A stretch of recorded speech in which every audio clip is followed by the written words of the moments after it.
I'm Eva Pilgrim. Thanks for streaming with us. Week 5 of testimony in the Sean Diddy Combs trial wrapping up with a surprise courthouse appearance.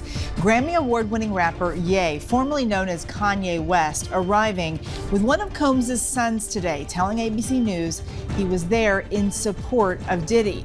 Taking the stand today, a special agent involved in the 2024 raid of Sean Combs' Los Angeles home.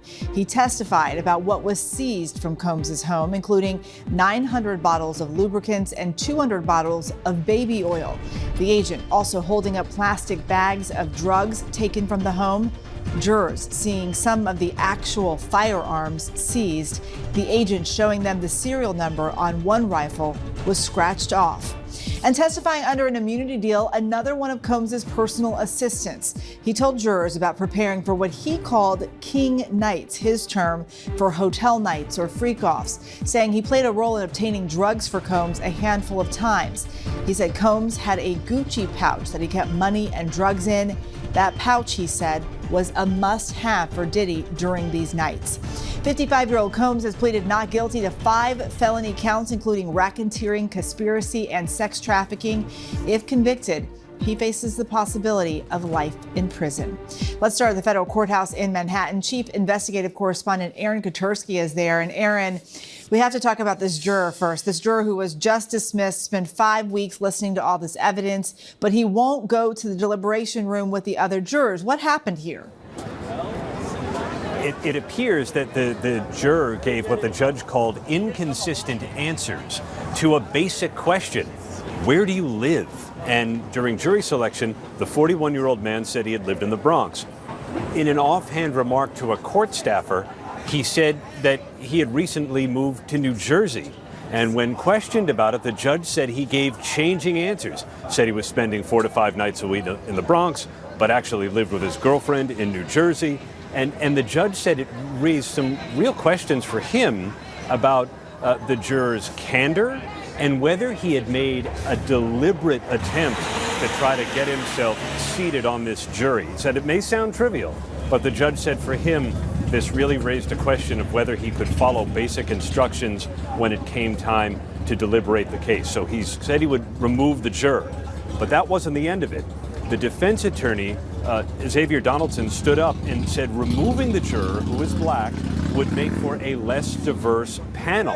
And then another defense attorney, Mark Agnifilo, stood up and said that alternate jurors and the original jurors just aren't the same. And then another defense attorney stood up, Brian Steele, raised a different objection. The judge promised to think about all of it and let the parties know if he changes his mind. Okay, earlier in the day, Aaron, it was, let's call it a scene at the courthouse when Ye showed up. What was the reaction in the building? Oh, it was a scene. Kanye West gets out of this luxury vehicle, the Maybach you see there, walks into court, shakes a hand, and he left after about 20 minutes because he was not allowed into the main courtroom. We caught him in the hallway. He told us that he was there to support Sean Combs. I'm not sure that Combs wanted his support because we had overheard his defense attorney saying to the court security officers to only let in people who are on the list. So he didn't make it into the main courtroom, was brought to an overflow room, and then he left after just a couple of minutes inside and did not return. Okay, so Ye wasn't on the witness stand, but a former personal assistant of Combs was. What did that assistant say? The assistant established a couple of things. Like other assistants, he said he procured drugs for Sean Combs, either bought them himself or got them from a guy that he identified as Guido, a drug dealer that other witnesses have mentioned as well. He also said he set up hotel nights for Sean Combs with the items that we've heard, the Astroglide lubricant, the baby oil, the lights that could cast the room in a red hue. A federal agent also took the stand today. This is someone who was actually on the team involved in searching Combs' home in LA last year. What did he tell the jury about the search? He said they found guns, and he showed the jury one of them with a defaced serial number. He said there were AR-15 style rifles, there was a Glock pistol, other things, including a drum magazine that can hold 60 rounds. It was loaded with 59 rounds of green tip ammunition. That's ammunition that is meant to pierce body armor. He also said, and the jury saw pictures of all this, they found 200 bottles of Johnson & Johnson baby oil and 900 bottles of Astroglide lubricant. The jury saw a picture of 18 boxes of it stacked on top of one another in the garage. Aaron Katersky for us. Thank you so much. And we're going to see some of that evidence in these pictures here in just a bit. Let's talk now to ABC News legal contributor Brian Buckmeyer. Before we get into all that evidence, we got to talk about Ye. Eva, we're sitting there hanging out outside the court. It's actually pretty quiet. It's like eerily for Friday the 13th. And all of a sudden this black Maybach just pulls up, pulls back, right in front of the entrance, and a crowd forms. And that's when Ye pulls up and he walks in. And he just walks in the court. Now, this is him walking out, but same look, kind of walking in the court. You can see there on your screen, walking in. He goes into the public entrance. He's only there for 20 minutes. Now, he, as Aaron pointed out, doesn't get into the main courtroom on the 26th floor. Instead, he goes into what's called the overflow. Not the initial overflow on the 24th floor, but almost by himself on the 23rd floor.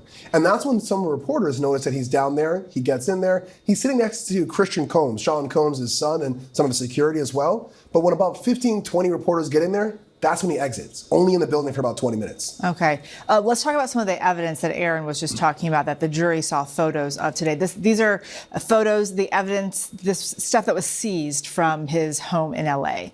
Yeah, I mean, big picture, guns, baby oil, lubricant, and drugs. That's what was mainly found. Now, the guns, I think is a bit of a red herring because there were 6 guns that were found, AR-15 style guns, pump action shotguns, a Glock, but all of those were inside of the area where the security guards, where Sean Combs hires, were in. And there's actually a closet or a safe where all those guns could have been found inside, but the agent didn't say whether or not they were inside the storage unit or outside, but we saw baby oil. I think baby oil stacked up as high as you. I think there were like 24 boxes of it just stacked in the garage.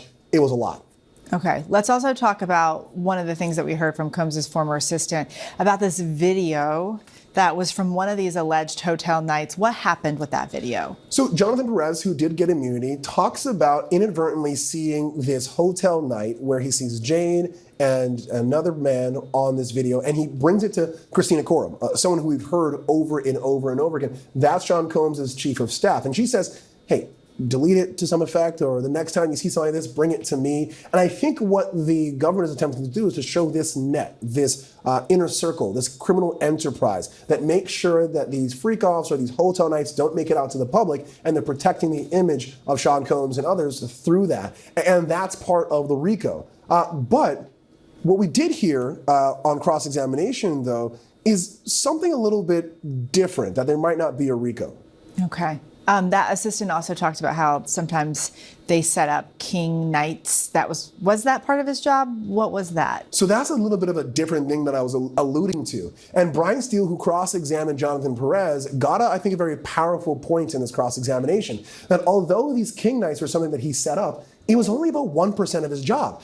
And here's the line of question I think that really Brian Steele brings it home. That he said he had nothing to do with his work. No. That he just did it because he's a nice person. Yes. And so if this idea is that Sean Combs is employing someone and they're doing the setup and take down of these king nights, and it's not part of his job, he's not employing him, he's not part of this criminal enterprise or this RICO, it's just someone doing a nice thing for him, then there's no criminal enterprise. And I think that's what Brian Steele is trying to chip away at. Okay. We also have to talk about this juror situation, the dismissed juror. The judge made a ruling, but now it seems like there's a question. It's weird. And at least in my over a decade of practicing, I've never really heard this before, where the judge makes a decision based on lack of candor. It appears there was some issue as to the residency of this juror, going back and forth, not clear based on what they said. Now, you have to be within the jurisdiction of where you are sitting as a juror.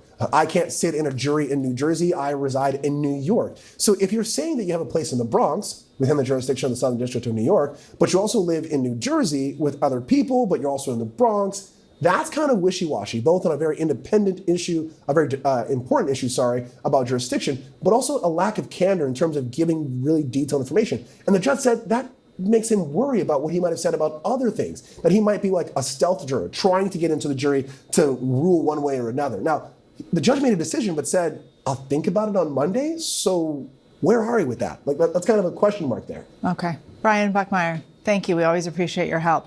Prosecutors in this case say that Combs used his sweeping business empire to commit crimes, violating the Racketeer Influence and Corrupt Organizations Act, known as the RICO Act. So what are the RICO charges against Diddy, and how have these kind of charges been used in previous cases throughout history?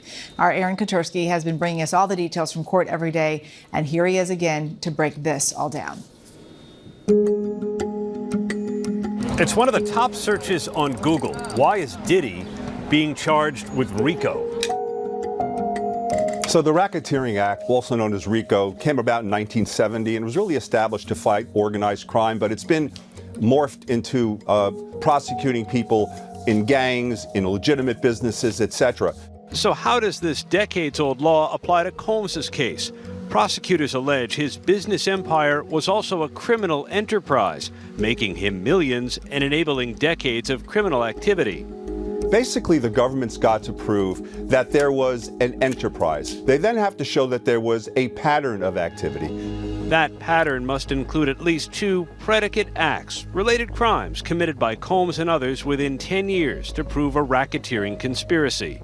And then they have to show, of course, that the defendant, that is Mr. Combs, that there was a hierarchy, a structure involved, and that Mr. Combs either ran it or participated in it along with other conspirators.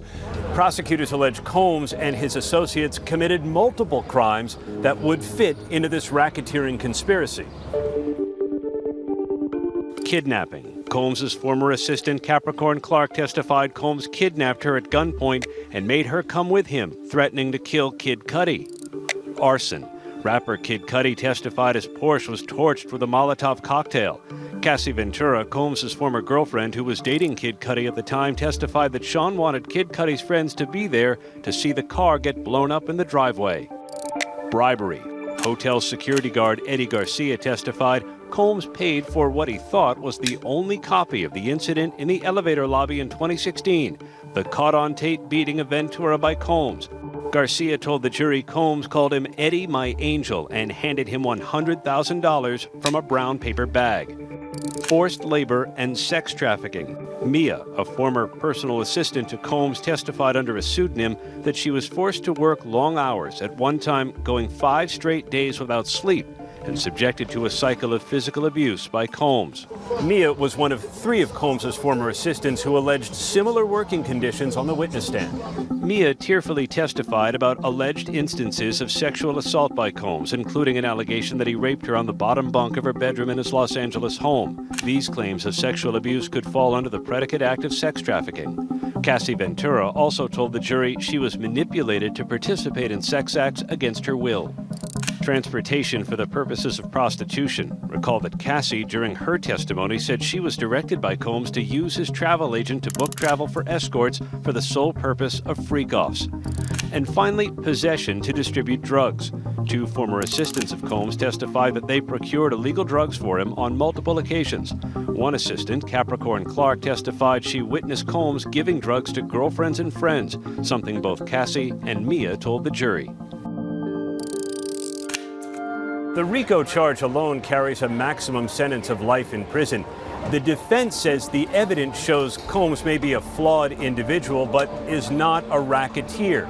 He's pleaded not guilty to all charges and denies running a criminal enterprise and denies any sexual assault or abuse.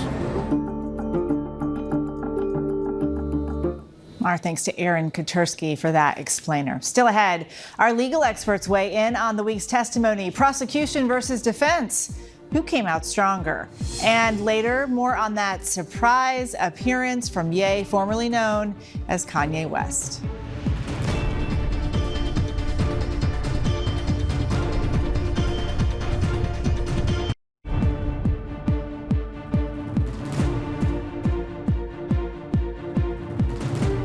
Welcome back. Thanks for streaming with us. With week 5 of the trial coming to a close, let's take a look at the wins and losses for both sides. For that, Brian Buckmeyer is back as the defense, and for the prosecution, Bernardo Villalona. Let's start with today's witnesses. Okay, Bernardo, you go first. How do you think they did today? So in terms of today's witnesses, we had a show and tell. So the detective from HSI was able to show and tell the firearms that were recovered from the house of Sean Combs. And why is that important? Why he may not have been charged with possession of firearm, it does corroborate some of the testimony. Remember, there was an incident where a witness testified that there were 3 guns on the lap of Sean Combs as they went to try to see if they could get Suge Knight. Corroboration. It also paints Sean Combs as a person that is violent, especially when you're talking about racketeering conspiracy. You're thinking about mobsters. That's the visual you have when that officer showed that long gun in front of the jury like that. You're like taken aback. So jury, in terms of what happened today, I think the prosecution did a great job. In terms of having the personal assistant testify, also win because you got the drugs, you got the setup of the hotel rooms, and you also have that you were using Combs Enterprise money and resources to try to organize these hotel nights and to pay for some of these items that are used in hotel nights and to deliver these drugs. So a number of things. One, the guns were found in the area where the security works, right? And there's also a safety box there where all those guns could have fit in. Now, if a predicate act would have been the possession of a firearm, especially a defaced firearm, I think the defense would be a lot more worried about this case, but not. In this home, unlike the one in LA, there were no guns in any of the residential parts of the home. No guns in Sean Combs' bedroom. That would have been an issue. But Sean Combs, like every other American, is allowed to employ security to protect them. Am I a little worried about some of these bullets with a green edge that's supposed to penetrate armor? Maybe. But I don't know who's coming after Sean Combs. No one's coming after me. I'm not a celebrity. But Sean Combs sees more security than the average person.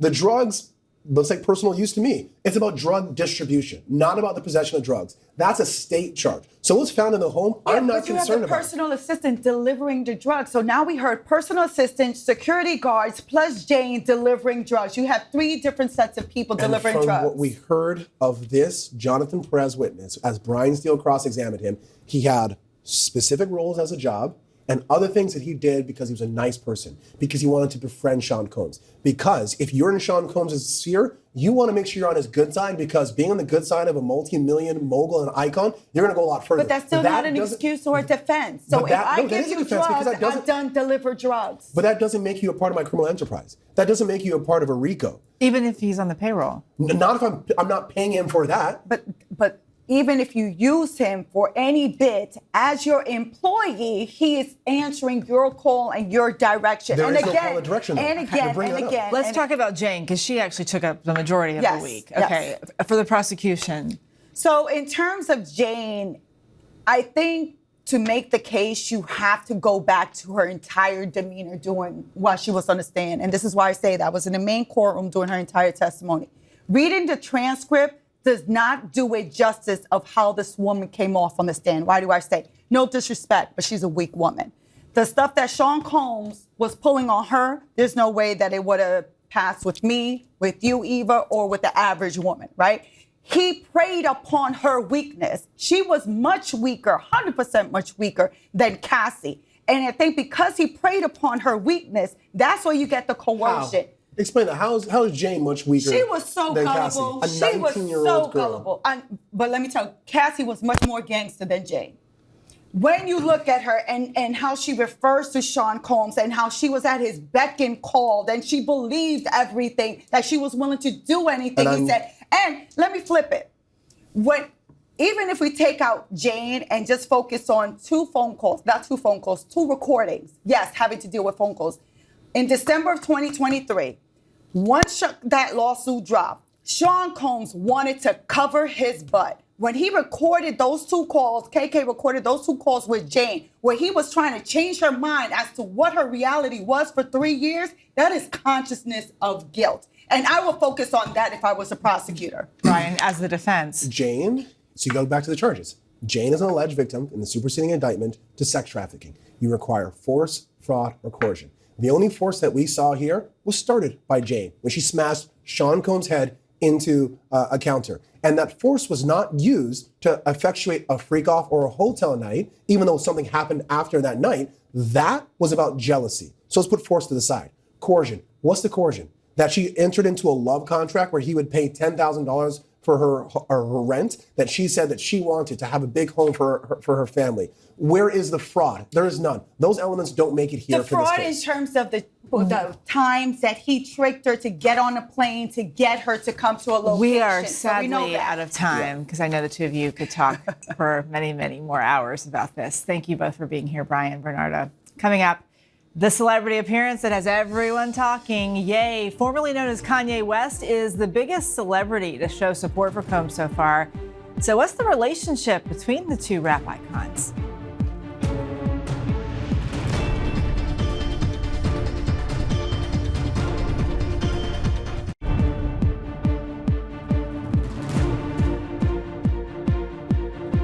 Welcome back to The Burden of Proof, the case against Diddy. Today, there was a surprise celebrity appearance at the courthouse. Ye, formerly known as Kanye West, telling ABC News he was there to support Combs. So what's the relationship between these two rappers? Let's bring in ABC News contributor Kelly Carter, who covers entertainment and pop culture for us. Okay, Kelly, we haven't seen much of any celebrity support for Combs. Ye turning up like that today. Is that a big deal? Yeah, that felt pretty colossal because as of right now, he's the only celebrity that's been pretty vocal in his support of Sean Combs, and most certainly is the only one who has shown up in court to support him, or attempted to show up at least. What's the story between these two? How long have they known each other?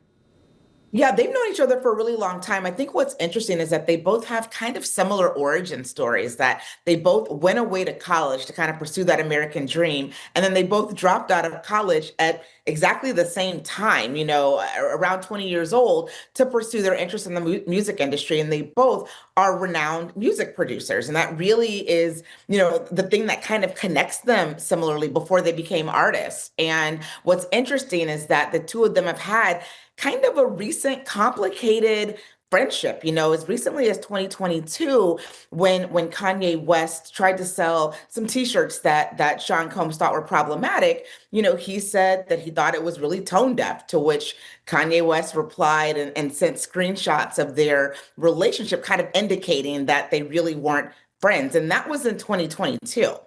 Okay, let's be real here too, because Ye has had his own drama in recent years. What impact could all of that have on this trial?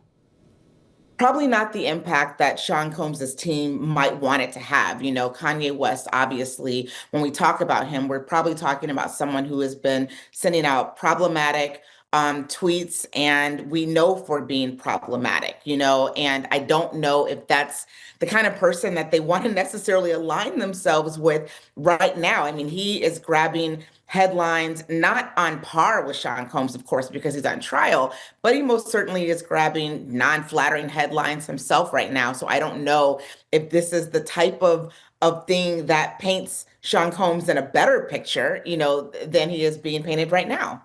And interesting, he wasn't in the main courtroom today. Kelly Carter, thank you so much for being with us. And thank you for joining us. We'll be back with new episodes every day of the trial. The show streams right here on ABC News Live, Disney Plus, and Hulu weekdays at 5:30 p.m. Eastern and Pacific.